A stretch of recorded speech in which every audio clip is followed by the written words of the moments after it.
शेतकरी कर्जमाफी योजनेच्या अंमलबजावणीचा आढावा, शेतकऱ्यांशी थेट संवाद.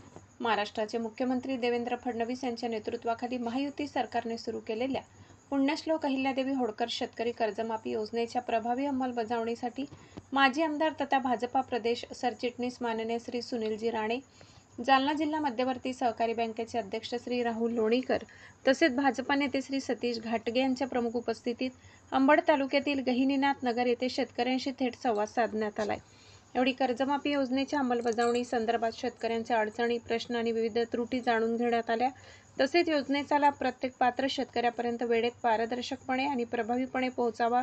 तसेच कोणताही पात्र शेतकरी वंचित राहू नये असे स्पष्ट निर्देश मुख्यमंत्री देवेंद्रजी फडणवीस यांनी दिले असल्याचे यावेळी सांगण्यात आले. त्या अनुषंगाने घनसावंगी विधानसभा क्षेत्रातील शेतकऱ्यांनी कर्जमाफीतील त्रुटी व अडचणी तातडीने दूर करण्यासाठी अंबड व घनसावंगी येथील श्री सतीश घाटगे यांच्या जनसेवा कार्यालयाशी संपर्क साधावा असे आवाहन करण्यात आले. माधव न्यूज महाराष्ट्र संपादक सुरेश पोटे. इतकंच. अशा आणखी महत्त्वाच्या बातम्या पाहण्यासाठी आमच्यासोबत जोडलेले रहा. आमचा व्हिडिओ लाईक, शेअर आणि चॅनल सबस्क्राईब करायला विसरू नका. धन्यवाद.